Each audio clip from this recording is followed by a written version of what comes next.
All right, ma'am, are you Devin Atkins? And Miss Atkins is on probation for the third-degree felony offense of injury to an elderly person. That's started at May 23rd of 2022. There was a motion to adjudicate probation filed. She entered pleas of true to counts 4 and 5. Does the state have testimony with regard to counts 1, 2, and 3? Yes, the court would like. Yep, I think I would. Young man called, Ms. Shakita Cole.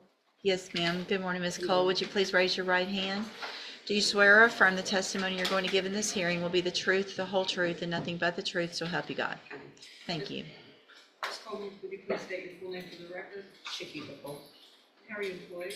I'm employed at Jackson County Adult Probation.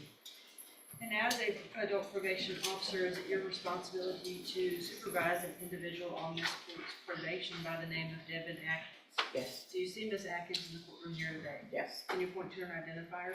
Right here in the blue jumpsuit. Your may the record reflect Ms. Cole has identified your probationer Devin Atkins. Record will so reflect. And Ms. Cole, as with every probationer, when they are placed on the court's probation, are they given the rules and restrictions placed upon them and what they are supposed to do to follow the court order? Yes.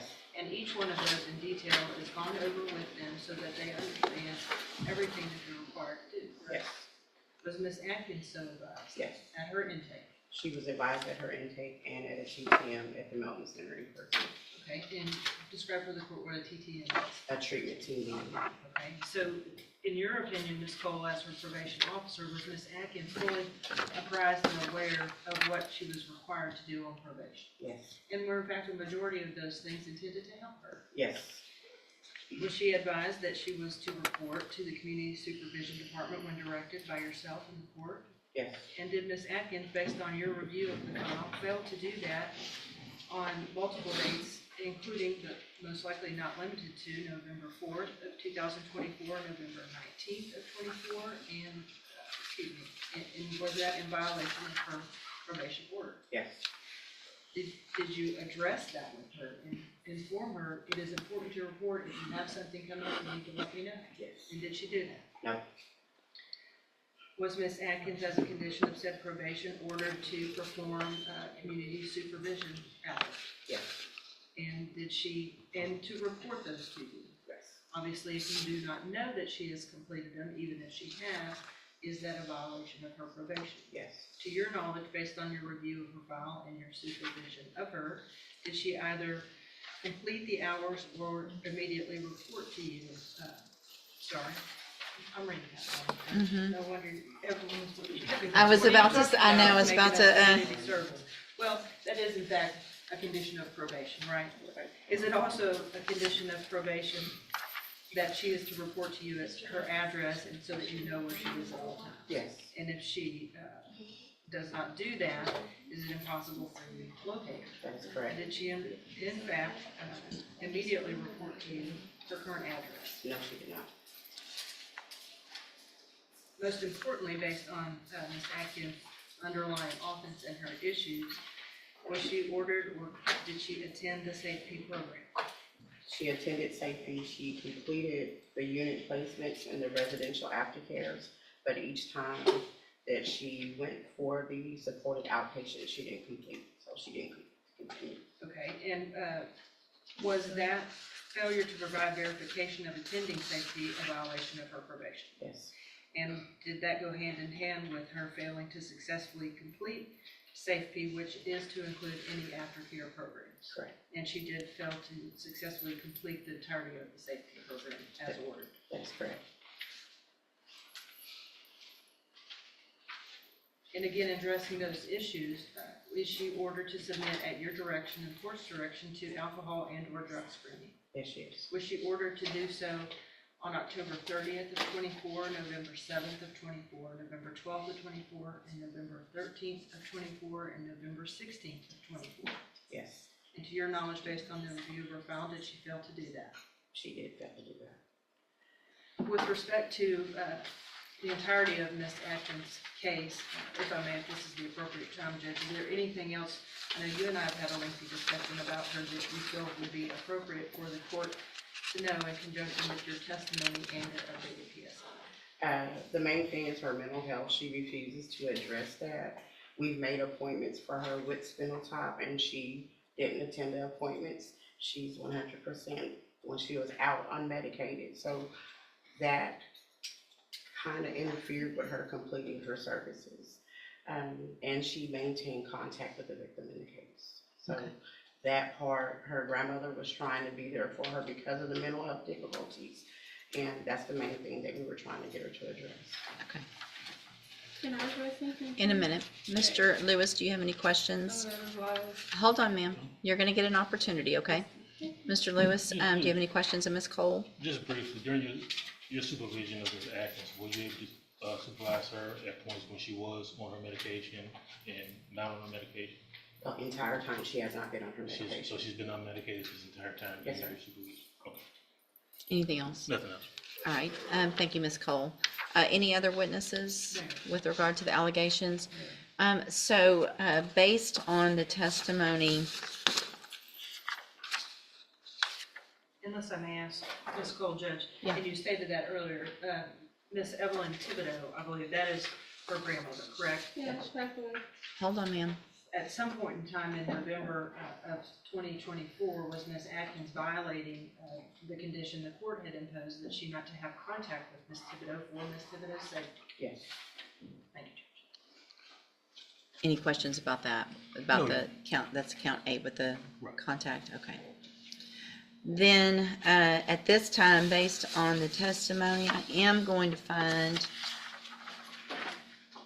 counts 1, 2, 3, 6, 7, and 8 true.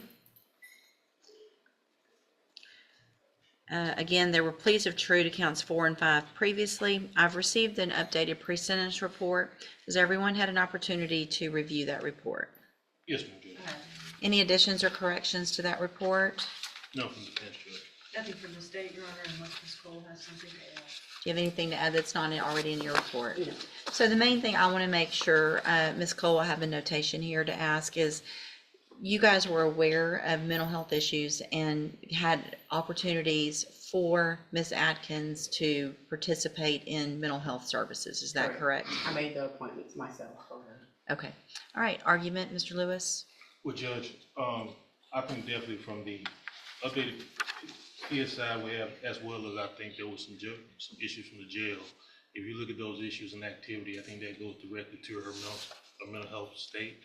Unfortunately, she has not been on a mental health caseload. I think that definitely would benefit her, as well as, being able to take advantage of any services that Spinal Tap MHMR may have, or any programs that probation deems appropriate for her. I have had conversations with her and meaningful conversations with her where she has addressed to me her desire to take advantage of those activities if those available to me. She did understand that she had the safety opportunity. It didn't go well, but I don't think the mental health issues were addressed, mainly just substance abuse at that point.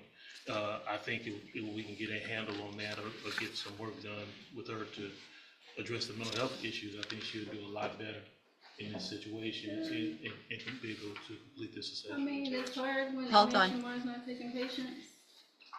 Well, it sounds like you had appointments that you missed that Ms. Cole made for you. Did she go to regular SafeP or not special? for that. Hold on.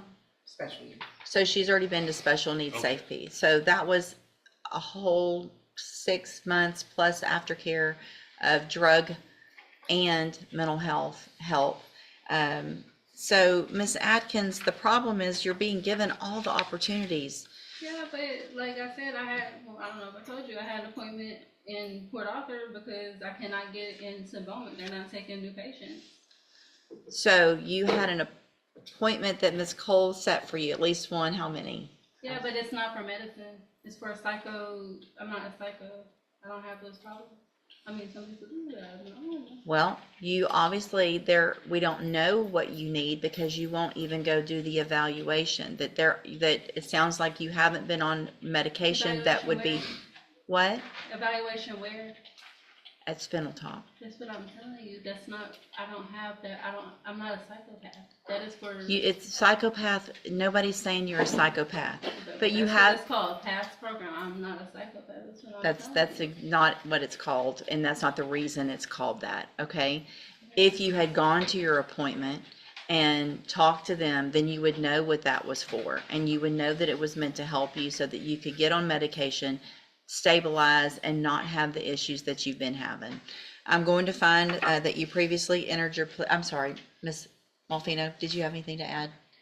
No, Judge, I think that from my conversation with Ms. Cole, she's been gracious enough to offer to continue to work with her because I think she clearly sees the mental health issues. But as you can see, what Ms. Cole has been having to deal with is how the court has had to deal with Ms. Atkins today, and it's been kind of just a runaround circle. Well, and in addition, I am going to find judicial notice of the court's file. Ms. Atkins was evaluated for competency to stand trial not that long ago. I think it was in January of this year. And I have that report, and the finding is that Ms. Atkins is competent, understands the nature of the proceedings, and is then just really making a choice not to follow through with what programs have been given to you, Ms. Atkins, to try to help you. So at this time, any recommendation as far as, I have one more thing to say. okay? She is not giving me the information needed to follow up with those type of things. Okay, well, I don't She doesn't believe have you. them. I don't believe you. You don't Ms. believe Cole me? would never say, go do something and not tell you where to go or help you get there. No, she says she does not have a list of the community service. I'm not worried about your community service. I'm worried about your mental health. And the fact that you're not doing what you need to, and you're still contacting the victim, and it's a serious case. And so I gotta protect society, unfortunately, because you're not choosing to do the things I feel like that, I was gonna die, so I really didn't have much of a choice. Okay. It's my life in jeopardy. I'm going to find that you entered your pleas of true to counts 4 and 5 freely and voluntarily. Again, I'm finding counts 1, 2, 3, 6, 7, and 8 true.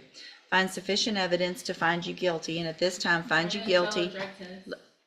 Don't talk I would over. like to look over. I'm about to sentence you to prison, and how you keep talking over me is about to start adding years onto that. Stop talking.